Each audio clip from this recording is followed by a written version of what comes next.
Matthew chapter 20 verses 20 to 28. Tagalog man o English, sa ating pong basahin, ang aking hawak na Bible ay New American Standard Bible. So kahit anong Bible, katulad sinabi ko, wag lang sana yung Bible ng Jehovah's Witnesses sa Iglesia ni Cristo sapagkat binabasa ang kasulatan. Okay, so basahin po natin. Mula verse 20 hanggang 28. Okay, then the mother of the sons of Zebedee came to Jesus with her sons, bowing down and making a request of him. And he said to her, "What do you wish?" She said to him, "Command that in your kingdom these two sons of mine may sit, one on your right and one on your left."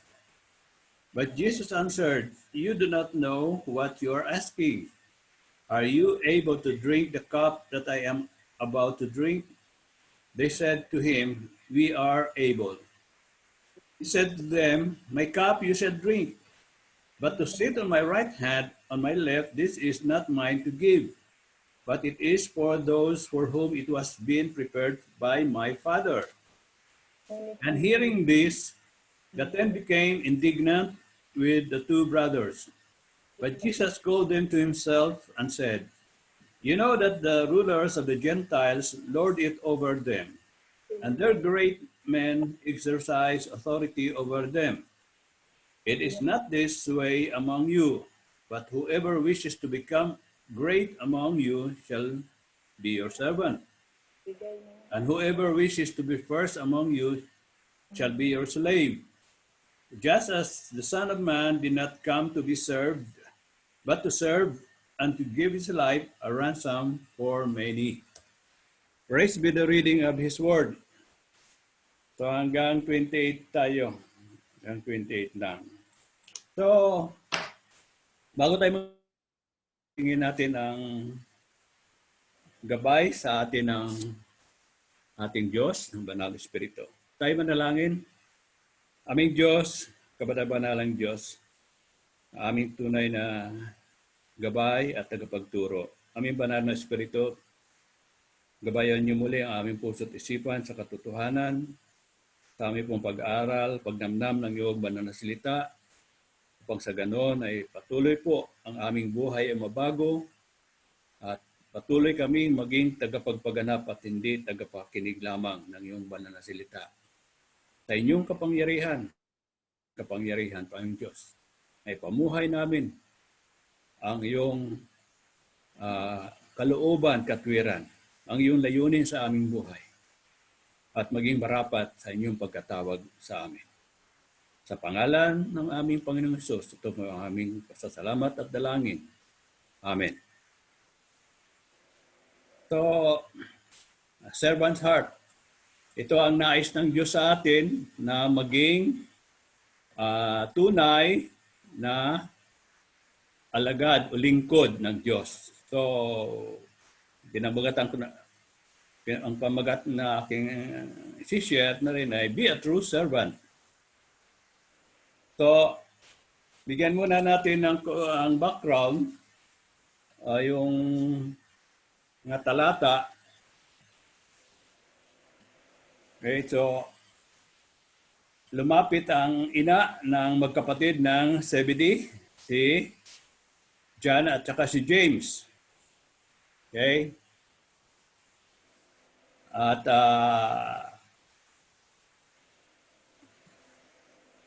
lumuhod pa ang ina nila at humiling. Verse 21, kaya tinanong siya ni Jesus, "Ano ang gusto mo?" So, sumagot siya, yung ina. Ang pangalan ng ina nila John at James ay si Salome. At tingnan natin na si Salome ay kapatid ng ina ni Jesus. So, si John at James, ano sila ni Jesus? So, pinsan buo. Magpinsan sila. So, sa aking palagay ay mayroong pag-uusap itong tatlo. At ginamit nila ang kanilang ina sa kanilang kahilingan na higit na siguro mapagbibigyan kung kasama nila ang ina na humiling. So, anong sabi ng Jesus? Ano ang gusto mo? Kumari po sana kapag naghari na kayo, paupuin niyo ang dalawang anak ko sa tabi ninyo, isa sa kanan at isa sa kaliwa. Pero ano ang sagot ni Jesus? Hindi niyo alam kung ano ang hiningi ninyo. So kaya ba ninyong tiisin ang mga parusang titiisin ko? Ito ang tanong ni Jesus. So ang kinakausap na ngayon ay yung magkapatid sa sinabi ito ng Panginoon. Okay. Anong sagot nila? Opo, kaya. Opo, kaya namin. Sinabi ni Jesus, maari, kaya niyong tiisin. Ngunit hindi ako pumipili kung sino ang upo sa kanan o kaliwa ko. Ang mga lugar na ito ay para lang sa mga pinaglaanan ng aking Ama. So, dito pa lang, merong ang request nila, bagamat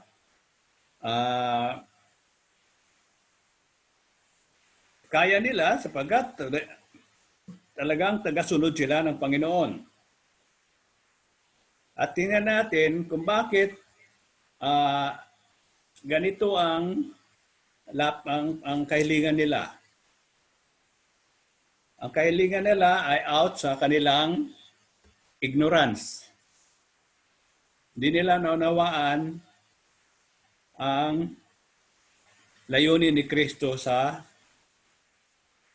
paglilingkod sa Diyos. Bagamat nabanggit sa mga preceding chapters, nakikita natin sa chapter 9, nabanggit ng Panginoon na silang mga tagasunod ay balang araw sa kanyang paghahari, sa chapter 19 ng Matthew, ay sabi niya, uupo rin sila sa kanilang trono na hahatol sa 12 tribo ng Israel. Pakita natin sa chapter 19 ng lumapit ang isang mayaman at sinabi ng Panginoong Hesus na hindi tawag dito, hindi mahirap makapasok ang isang mayaman sa kaharian ng Diyos. Katulad dito na kanilang na-encounter na mayaman na ang sinabi ng Panginoong Hesus na ipagbili mo ang iyong mga arin at sumunod ka sa akin, ay nalungkot ang mayaman. Kaya sinasabi ng Panginoon na imposible napakahirap maging bahagi ng kaharian ng Diyos ang mayaman. So ang mga tagasunod na bigla nang marinig ng Panginoong Hesus. Kaya sinabi ng Panginoon, imposible sa tao, pero sa Diyos ang lahat ay posible. Ngayon, nung sinabi ni Pedro na paano, kung ganoon po, sino lang maliligtas at paano naman po kami? Iniwan namin ang lahat para sumunod sa inyo. Ano po ang mapapala namin? So, dito sinabi ng Panginoon na hindi mababaliwala ang kanilang pagsunod sa Kanya. Pagkat tatanggap sila ng higit pa sa kanilang inasahan, sa kanilang pag-iwan, sa kanilang pamilya, sa kanilang mga mahal sa buhay. Kaya sinabi ng Panginoon dito, sumagot siya 19, sinasabi ko sa inyo ang totoo, darating ang araw na babaguhin ng Diyos ang mundo at ako na anak ng tao ay upo sa aking trono at kayong tagasunod ko ay upo rin sa 12 trono upang husgahan ang 12 lahi ng Israel. Ang lahat na nag-iwan ng bahay, mga kapatid, mga magulang, mga anak o mga lupa dahil sa akin ay tatanggap ng mas marami pa kaysa kanyang iniwan at tatanggap din siya ng buhay na walang hanggan. Maraming dakila ngayon na magiging hamak at maraming hamak ngayon na magiging dakila. So, ito ang dahilan, maaari na kung bakit ito ang naging kahilingan nila, John at James, kasama ang kanilang ina, na sa paghahari niya ay nireserba na nila ang trono sa kaliwa kanan ng Panginoon. Pero ang sagot ng Panginoon, hindi. Hindi sa kanya. Sabi niya, ang lugar na iyon ay para lang sa mga pinaglaanan ng aking ama. Hindi siya ang magdedesisyon, kundi ang ama. So nung malaman sa verse 24, nang malaman ng 10 tagasunod hinihingi ng magkapatid, nagalit sila sa kanila. So nagalit ang ibang disipulo ng Panginoon. Ano ang dahilan? Nagalit ba sila dahil sa ganun ang pag-aangkin ng trono? O sila man din ay meron din hangarin na maging ma-interest doon sa trono, pinakamalapit na trono ng Diyos. Kung titingnan natin sa mga nakaraang mga chapter, special chapter 18 ng Matthew, sa Mark chapter 9, sa Luke chapter 9, makikita natin na nakatala dito yung kanilang pagtatalo-talo kung sino ang dakila sa kanila. So hindi lang ito ang pagkakataon na sila ay nagtatalo-talo kung tungkol sa pagiging dakila. Kaya nabanggit ng Panginoon. Kaya nung sinabi dito, kaya tinawag silang lahat ni Jesus at sinabi, alam nyo, ang mga pinuno ng mga bansa ay may kapangyarihan sa mga tao na sasakupan nila. At kahit anong gustuhin nila ay nasusunod.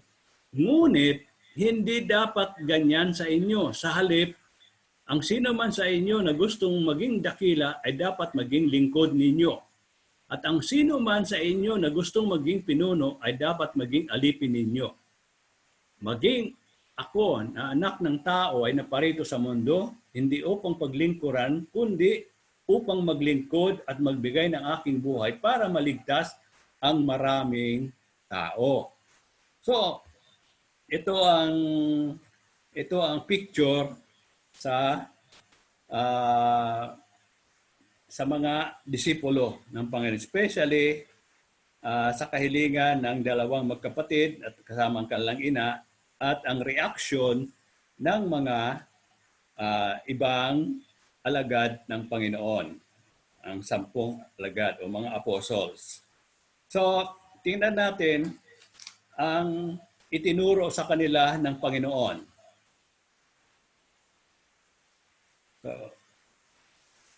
So focus tayo dito sa pagiging tunay na alagad na tinuro ng Panginoon.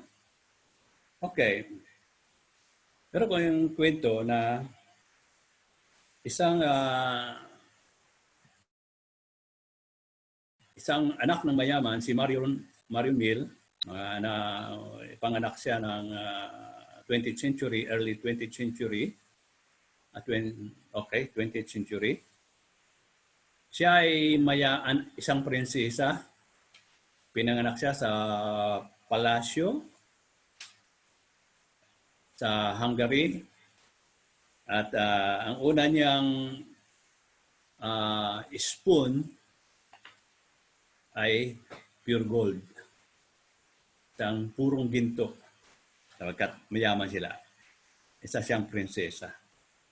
At sa paglaki niya, siya ay pinasok ng kanyang magulang sa mga pangunahing eskwelahan hanggang sa pag-college niya ay sa isang prestigious school sa Vienna. And then, naging actress siya at lumipat siya sa Hollywood. At ang kanyang asawa ay naging isang direktor. Then sa kanyang paglipas ng kanyang buhay, natuto siyang mag-drug, uminom ng alak, nag-divorce, nag-asawa, nag-divorce. Then bumalik siya sa kanilang bansa. Then sa kanyang kahinaunan na pagtanto niya na kailangan ayusin na niya ang kanyang buhay. Then sa isang gathering, na-meet niya ang isang well-known na medical doctor, si Albert Schweitzer. Doon nagkakilala sila at na-curious itong si Marion Mill kay Albert Schweitzer. Sa pagkakataon na yon ay naka-leave siya sa kanyang trabaho. Ang kanyang trabaho ay sa isang maliit na hospital, sa isang maliit na lugar, isang village sa Africa, sa Lambarin. Namangha siya, nagtataka siya dahil kilalang kilala, magaling itong si Albert Schweitzer na doktor, and yet doon siya, ginugugol niya ang panahon doon sa hindi kilalang lugar at doon sa mahihirap na lugar sa Africa, isang village sa Africa. Then sa kailang pakikwentuhan, na-share ni Albert sa kanya na ginagawa niya yun para magkaroon ang kanyang buhay ng kabuluhan at pagkakaiba. Yun ang kanyang sinag sa kanya. Then dumating ang time na babalik na siya, nakiusap si Marion na isama siya sa kanyang profession doon sa Africa. Una ay nag-atubili si Albert Schweitzer sapagkat mayaman siya at ang pupuntahan niya isang lugar na mahirap at talaga naman yung kanyang ginagawa doon ay talagang pag-aaruga ng mga may karamdaman, mahihirap at walang maibayad. At so, to make my short story shorter, ay pumayag na rin si Albert Schweitzer sa pakikiusap ni Marion. Then, doon sa Africa, sa kanyang trabaho ni Dr. Albert Schweitzer, nakita niya kung paano arbuain niya paglingkuran ang mga pasyente ni Albert. Pumunta siya doon sa mga bahay, hindi lang doon sa ospital, at nakita niya kung paano arugwain ni Albert yung mga sugat na binibindahan, na nangangamoy, nagnanana, kung paano niya nililinisan, yung mga mahirap na walang maibayad, hindi niya tinatanggihan. At saka yung mga gamit, yung mga para mabindahan lang, ay ginagamit yung mga bed sheets para lang kapos sa mga gamit. At doon din, naranasan din ni Marion ang gano'n na gawa na naging katulong siya ni Dr. Albert sa ganong pag-aaruga sa mga o pagtulong sa mga pasyente niya doon sa Africa. So, nung bumalik na si Marion, meron siyang naisulat sa kanyang libro at doon ay na-share niya yung sinabi ni Albert sa kanya. Sabi niya, si Albert sabi niya, ang desire niya is to make a lasting difference with his life. Sabi niya. That's why iniwan niya ang isang potential isang doktor, mahusay na doktor, para sa greater honor and fortune, magpapayaman sa kanya sapagkat kilala siya na isang mahusay na doktor. Ngunit,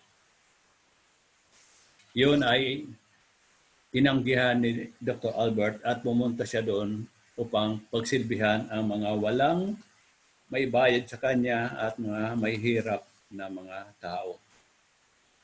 So sabi niya, dagdag pa niya, sabi niya ni Marion, sa kanyang autobiography, at pinamagatan niyang, all I want is everything. So naisulat niya dito, sabi niya, Albert Schweitzer says there are two kinds of people. There are the helpers and the non-helpers. I thank God that God allowed me to become a helper, and in helping, I found everything. So, ulitin ko ang sinabi ni Marion, there are the helpers na sinabi ito ni Albert Schweitzer sa kanya. There are two kinds of people. There are the helpers and the non-helpers. I thank God that He allowed me to become a helper, and in helping, I found everything. So, ito ngayon sa aking isi-share sa inyo kung paano itinuturo ng Panginoong Hesus sa kanyang mga alagad ang pagkakaiba ng paglilingkod sa isang dito sa mundo at naglilingkod para sa Kanya o para sa Diyos. So tingnan natin ang tinuturo ng Panginoon Hesus. So being a servant is the distinguishing mark of greatness in Christ's kingdom. Tingnan natin, balikan natin sa verse 25 to 27. And Jesus called them to himself and said, you know that the rulers of the Gentiles lord it over them, and the great men exercise authority over them. It is not this way among you, but whoever wishes to become great among you shall be your servant, and whoever wishes to be first among you shall be your slave. Ang Diyos ay nag-invest sa atin. Merong invest sa atin ang Diyos, and He has invested time, talents, treasures, and opportunities in our lives. I think na ito ay na-share na rin ito sa atin sa pag-share ng ating elder na meron in-invest sa atin ang Diyos sa ating buhay bilang mga alagad. Time, talents, treasures, and opportunities. Ito ay pinagtiwala niya sa atin to be used for His glory. Kanyang gamitin natin ang ating time na ipinagkatiwala sa atin. Time, talents, treasures, and opportunities para sa kanyang kalwalhatian. So ito ang itinuturo sa atin na maging tunay na lingkod sa ating Diyos at sa ating Panginoong Hesus. Alam niyo siguro pag tayo sumusulat, di ba pagtapos ng ating sulat, may nakasaad o kanya sa ibang mga formal letters natin. Ang nakalagay doon bago tayo magperma o mag-end talaga, nasabi natin din, yours sincerely, o kaya yours truly, o kaya faithfully yours, bago yung ating pangalan o ating perma. Pero alam niyo ba, ito ang mga, ano ba tawag dito sa ano? Talihang parte. Sa body of the letters. Yung panghuli na, yung closing na, closing sa ating letter bago ilagay natin na ating pangalan o ating perma. Diba? Yan makita natin. Yours truly, faithfully yours, or yours sincerely. Ang nag-originate ito noong 1800s sa mga sumusulat noon, mas mahaba ang dati nakasulat. Ito atin ay maigsi na lang, pinaigsi na. Pero nung ang original nito na pinaggalingan ay noong 1800s, ang standard nito ay ganito lagi. Ito ang ginagamit. I beg to remain your most humble and truly obedient servant. Ito ang closing, pang-closing niya bago pipirma. Panahon noong 1800s. I beg to remain your most humble and truly obedient servant. Now, ito ang nais ng Panginoon. Alalahanin natin ang nais ng Panginoong Hesus sa atin. How Christ wants us to regard ourselves. Kung sino tayo sa Kanya. Tayo ay mga lingkod niya.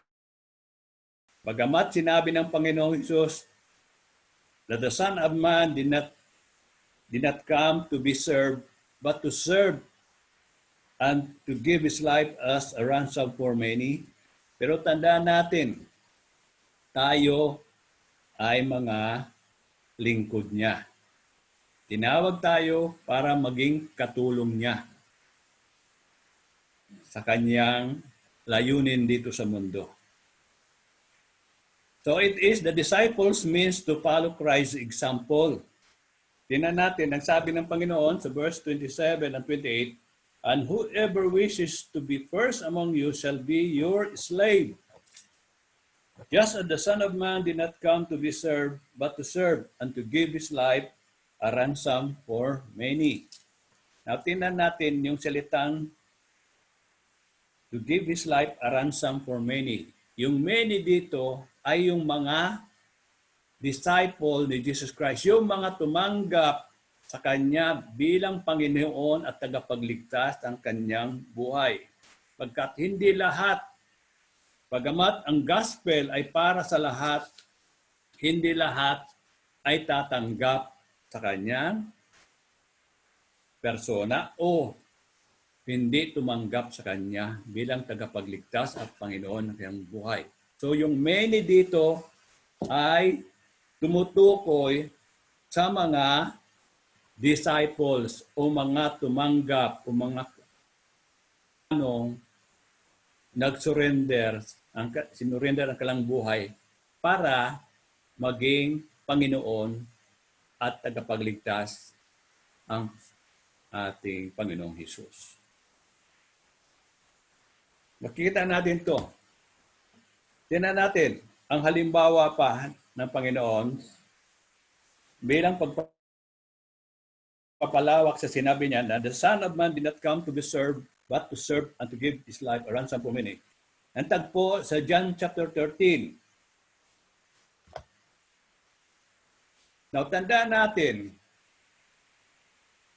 na ang pagtatalo nitong mga apostol o unang alagad ng Panginoong Hesus ay hindi natapos dito sa chapter 20. Hanggang doon sa huling hapunan, nagtalo pa rin sila kung sino ang pinakapangunahin sa kanila. Now, makikita natin ito sa Luke. Doon lamang nakatala sa chapter 22 ng Luke ang kanilang pagtatalo-talo. Tingnan natin. bago tayo tumuloy doon sa John chapter 13 para palalahanan uli sila ng Panginoon. So, tingnan natin na naisulat sa tanging sandok lamang ito na naitala. Ang sinabi na sa verse 22 ng chapter 22, simulan natin sa verse 21. But behold, the hand of the one betraying me is with mine on the table. For indeed, the Son of Man is going as it has been determined. But woe to that man by whom he is betrayed. And they began to discuss among themselves which one of them it might be who was going to do this thing. Now, verse 24, and there arose also a dispute among them as to which one of them was regarded to be greatest. Tingnan nyo ang hanggang sa huling hapunan, nagtatalo-talo pa rin sila. Nagtatalo-talo ang mga tagasunod ni Jesus kung sino sa kanila ang pinakadakila. At anong sinabi ni Jesus? Kaya inulit muli yung kanyang sinabi sa kanila. Katulad ng nabasa natin sa Matthew chapter 20. Ngunit hindi dapat sa mundong ito ang mga hari ay pinapanginoon ng mga nasasakupan nila at ang mga kapangyarihan ay gustong tawagin at tagatulong ng mga tao o benefactor. Ngunit hindi dapat ganyan sa inyo. Ang mas mataas ay dapat magpakababa at ang pinuno ay dapat maging tulad ng isang tagapaglingkod. Sapagkat sino ba ang mas mataas, ang pinaglilingkuran o ang naglilingkod? Siyempre ang pinaglilingkuran, ngunit naglilingkod ako sa inyo kahit na ako ay ang Panginoon ninyo. So, nakita natin ang katotohanan ng sinabi ng Panginoon sinabi niya sa verse 28 that the Son of Man did not come to be served, but to serve and to give His life a ransom for many. So tingnan natin kung gaano talaga minahal ng Panginoon Jesus ang kanyang mga alagad at ipakita ang tunay na paglilingkod. So ito, tingnan natin sa chapter 13 ng John. Now before the feast of the Passover, Jesus, knowing that his hour had come, that he would depart out of this world to the Father, having loved his own who were in the world, he loved them to the end. During supper, the devil having already put into the heart of Judas Iscariot, the son of Simon, to betray him, Jesus, knowing that the Father had given all things into his hand and that he had come forth from God and was going back to God, got up from supper and laid aside his garment, and taking a towel, he girded. Then he poured water into the basin and began to wash the disciples' feet and to wipe them with the towel with which he was girded. So tingnan natin ang harmony ng sinabi ng Panginoong Hesus na mayroong kakanulo siya, isa sa inyo, kakanulo sa akin, dito sa ngayon, dito sa nakaharap ko, isa sa inyo, habang nagsisiyasat sila, nagtatanungan kung sino, the same time, nagtatalo sila kung sino ang pinaka-dakila sa kanila. Kita nito kung paano ang mga attitude nila ng mga apostol sa pagkakataon na yun. Nagtatalo-talo pa rin sila. So, at muli, ipinaalala sa kanila ng Panginoon. Now, tingnan natin, bakit ginawa ito ng Panginoong Hesus? Dahil sa kailang mga pride, ni isa man sa kanila ay walang naghugas ng upuan tubig nilagay sa planggana para hugasan ang paa ng bawat isa sa kanila. Ang Panginoong Hesus ang gumawa ito. Kaya sinabi dito, he got up from supper and laid aside his garment, taking a towel, he girded himself. Then he poured water into the basin and began to wash the disciples' feet and to wipe them with the towel which he was girded. So he came to Simon Peter. He said, Lord, do you wash my feet? Jesus answered and said to him, what I do you do not realize now, but you will understand hereafter. Peter said to him, never shall you wash my feet. Jesus answered him, if I do not wash you, you have no part with me. Then Simon Peter said to him, Lord, then wash not only my feet, but also my hands and my head. Jesus said to him, he who has bathed needs only to wash his feet, but is completely clean, and you are clean, but not all of you. For he knew the one who was betraying him. For this reason he said, not all of you are clean. So when he had washed their feet and taken the garment and reclined at the table again, he said to them, do you know what I have done to you? You call me teacher and Lord, and you are right, for so I am. If I then, the Lord and the teacher, wash your feet, you also ought to wash one another's feet. For I gave you an example that you also should do as I did to you.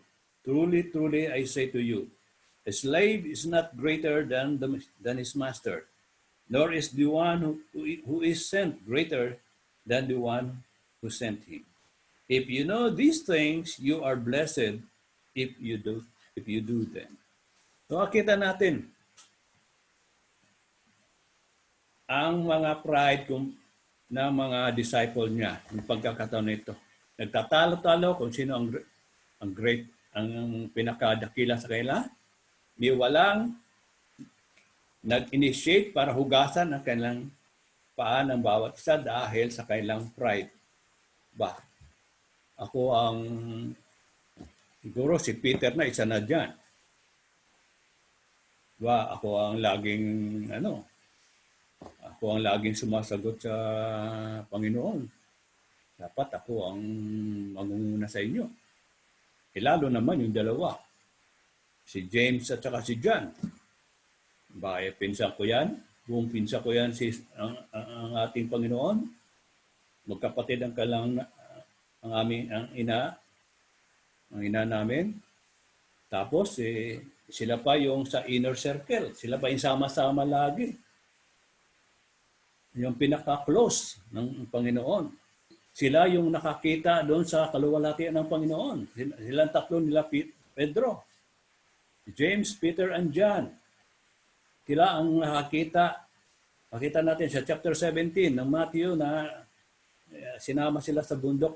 Nakita nila kung paano nagbago ang anyo ng Panginoong Hesus. Kasama si Moises at saka si Elijah. So, isang karangalan sa kanila. At yung karangalan nila hindi na nangangahulugan pagkat di nila naunawaan kung paano sila tinawag ng Panginoon. Di pa nila naunawaan yan kung paano ang maglingkod. So, pinakita dito ng Panginoon kung paano maglingkod. Pinaglingkuran sila ng Panginoon na tinatawag nilang master and teacher. And yet, siya ang naghugas ng kanilang mga paa na maduduming paa.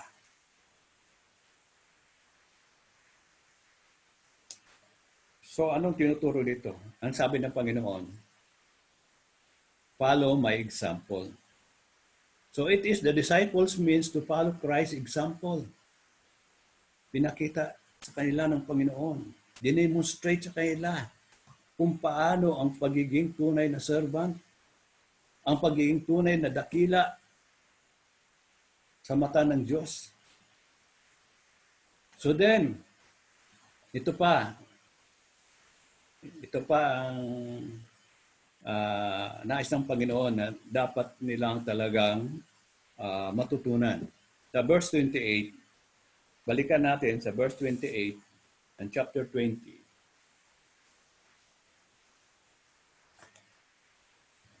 yung last part doon,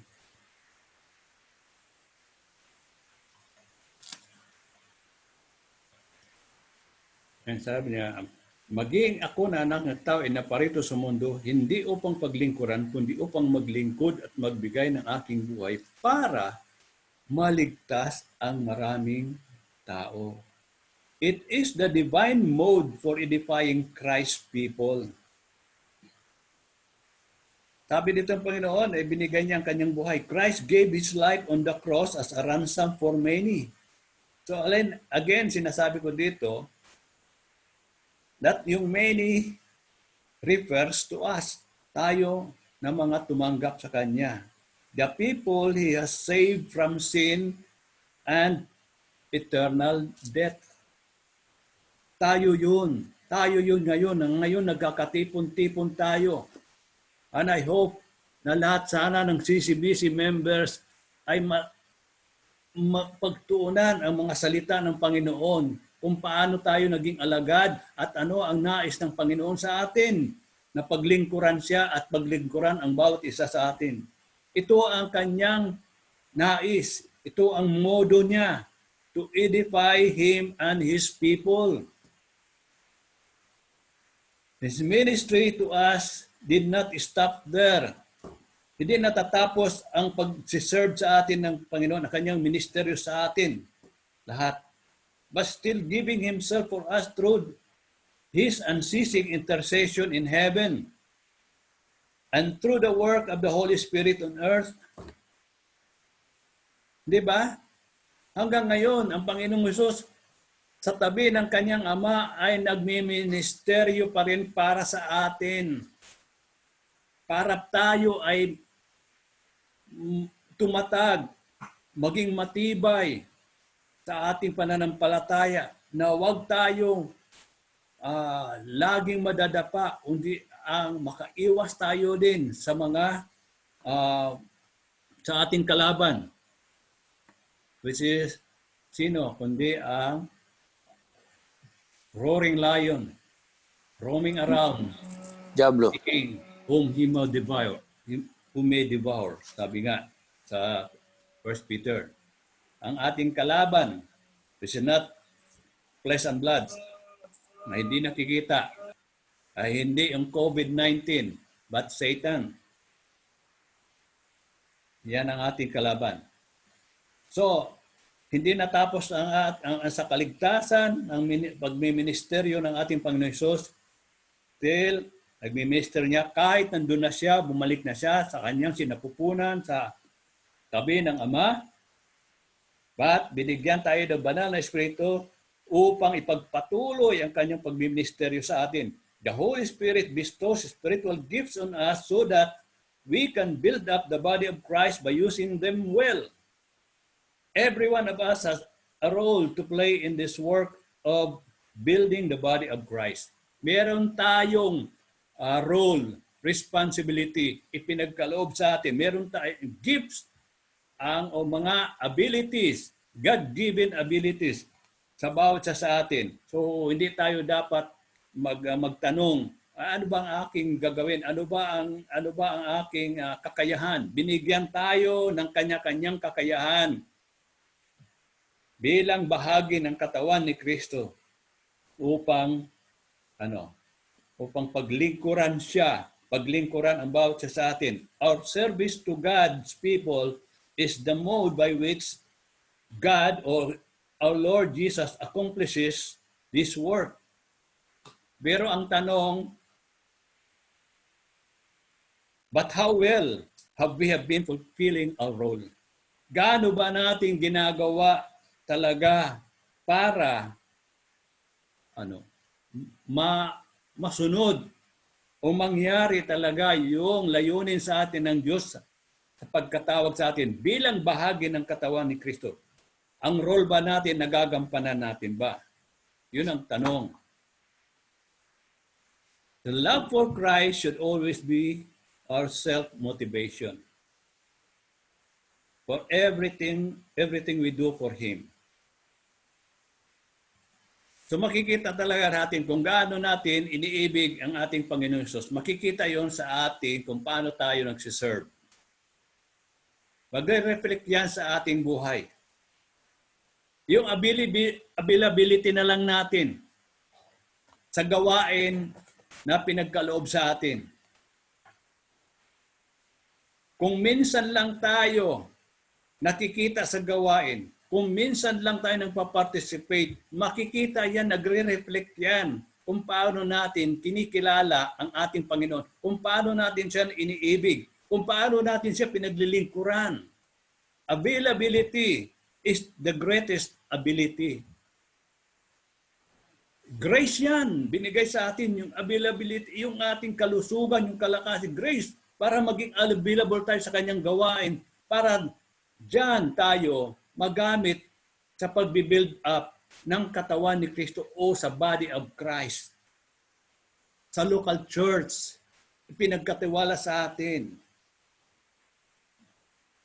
Worship service, Bible study, prayer meeting. Mga kapatid, makinig mabuti. Pakinggan natin ang salita ng ating Panginoon, ang kanyang inuutos sa atin. Kasi sinabi ng Ama, "This is my beloved Son. Hear Him." Hear Him.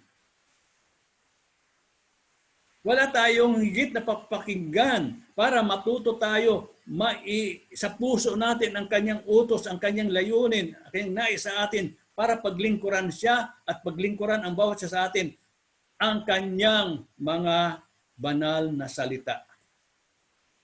As well, James, sinasabi niya, "Do not be hearer of the word, but be doer of His word."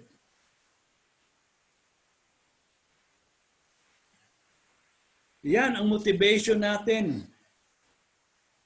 Yung love niya at ang ating pag-ibig din sa Kanya at sa Kanyang gawain at sa bawat isa sa atin. Hindi mga katulad ng nakita natin ngayon ng pagiging selfish natin sa ating sarili, ang focus natin ay ating sarili. Katulad ni James and John, bago sila matuto. Bagamat mga tunay silang believer, but then nakita natin ang kanilang maturity ay talagang masasabi natin, hindi pa talagang mature sila. Pagkat focus sila sa kailang interest lamang sa kanilang sarili. Kita nyo? Ang gusto nila ay sa right hand at sa left hand ng Diyos, ng Panginoon. Kaya kung nasa kanan ka, nakaupo ang trono mo, ang kanan ng Panginoong Hesus, ikaw ang second. Second in command. Ikaw ang second. Pag sa left naman, ikaw ay third. At nakaupo na doon, wala na. Wala na sila Peter, wala na. Kaya galit na galit sila Peter. At saka iba pa. Yayabang nyo naman, sabi niya. Kami, paano na kami? Kaya kaya minsan nakaka-smile ba itong ano. Pero dapat natin din tingnan ang ating sarili, mga kapatid. Bagamat nakikita natin ang katotohanan na sila ay mga tunay, mga alagad. In fact, James ay unang martir sa unang disipulo, the first apostle, naging martir. Pinapatay siya ni Herod. Pinapatay siya. Ang kapatid niya si John the Beloved, di ba? Ay, bagamat hindi siya namatay sa tabak o sa espada o sa anuman, then naranasan niya ang talagang persecution. Bagamat mahaba ang kanyang buhay, talagang doon siya inilagay sa isang maliit na island at magitan, bunga ng persecution sa kanya hanggang sa time ni pinakamalupit na emperor, si Domitian. In fact, inano pa nga siya ayon sa kasaysayan sa tradition inulog siya doon sa kumukulong langis. Ngunit dahil sa kalooban ng Diyos, hindi siya namatay. Parang doon sa naging experience ng panahon ni King Nebuchadnezzar, yung tatlong magkakaibigan na itinapon doon sa lumalagablab na amoy na hindi nasunog, ni amoy ng kanilang buhok ay walang amoy na sunog dahil kasama nila ang Panginoon. So ganoon din siya. No? Hindi naranasan ni Apostle John ang kamatayan, but then his death was a natural death dahil sa kanyang katandaan na lang. Pero so ganoon, but then ito ang ating yun ang nais ng Diyos, ito ang mood niya sa atin. Ito ang nais ng Panginoon sa ating paano maglingkod sa Kanya. Ibinigay niya ang halimbawa kung paano siya maglingkod. So ganun din tayo at sa bawat isa. So sabi nga doon sa Galatians chapter 6 na as we have opportunity, do good to all people or serve to all people, especially in the household of faith. Especially, lalo na sa sambahayan ng pananampalataya. Yan ang mga kataga ng Panginoon para paalala sa atin. Now, gusto kong balikan yung binigay ko inspired illustration tungkol doon kay Marion na na-experience niya kung paano magkaroon ng tunay na kagalakan sa pamagitan ng paglilingkod. Na natutuhan niya doon sa isang famous na medical doctor na iniwan niya ang honor at ang fortune na yayaman siya dahil sa famous siya, magaling siyang doktor. But ginamit niya ang kanyang profession sa mahirap na lugar doon sa Africa, maliit at sa mga mahirap na lugar. Then, so ito ang ito balikan natin yung sinabi uli ni Albert Schweitzer na there are two kinds of people. There are the helpers and the non-helpers. So mga kapatid, dalawa lamang daw, sabi niya, ang uri ng tao sa mundo. Helper and non-helper. Now, ituro sa atin ng Panginoon, tayo ba ay helper niya o hindi katulong niya? Tayo ang makakasagot. Pero ang malaga, pag bulay-bulayan natin, pagkat tayo, kiniklaim natin na tayo ay alagad ni Kristo. Tayo ay mga Kristiyano. Kapag sinabi natin Kristiyano, nakatatak sa atin ang pangalan ng ating Panginoong Hesus at tagapagligtas. Kung helper tayo, kung tayo ay katulong niya, habang nandito tayo sa mundong ito, ay dapat gawin natin ang kanyang sinasabi, ang kanyang layunin sa pagkatawag sa atin, na maging worthy, sabi nga ni Paul, ayon sa pagkatawag sa chapter 3 ng Ephesians, to be worthy of His. Tayo ay hindi higit sa ating Panginoon. Sinabi na niya yan. Tayo ay alagad. Tayo ay katulong niya. Hindi tayo ay sinugo niya. Kailanman ay hindi tayo hihigit sa Kanya. Tandaan natin yan, mga kapatid. Tayo ay hindi hihigit sa ating Panginoon. Tayo ay magiging katulad lamang sa Kanya. Pero kailanman ay hindi tayo hihigit sa Kanya. Tayo ay mananatili. Kung tayo ay kumikilala sa Kanya, mananatili tayong katulong niya, alagad niya. O sa isang banda, katulad ng sinabi ni Apostle Paul, alipin ni Kristo. Lagi sa Kanyang, kung tayo ay alipin, kung tayong alagad niya, ang laging iisipin natin, mga kapatid, ay ang kapakanan ni Kristo. Sa kaluwalhatian ni Kristo. Sa Kanyang pangalan, sa pangalan ni Kristo. Now, so, Tayo ba helper? Tayo ba ay katulong niya ng ating Panginoon o hindi? No, tayo ang makakasagot. At ito ang panghuli, nais kong i-share. Ito ang dictum ng isang Kristiyano. Dictum is yung kanyang principle ng isang Kristiyano. Sabi niya, the service of Christ is the business of my life. The will of Christ is the law of my life. The presence of Christ is the joy of my life. The glory of Christ is the crown of my life. Let me repeat again. The service of Christ is the business of my life. The will of Christ is the law of my life. The presence of Christ is the joy of my life. The glory of Christ is the crown of my life. Nawa ito rin ang maging ating prinsipyo sa ating bilang katulong ng ating Panginoon sa pag-build up ng kanyang katawan o body, the church, his body. Ito rin ang ating magiging prinsipyo habang tayo nabubuhay.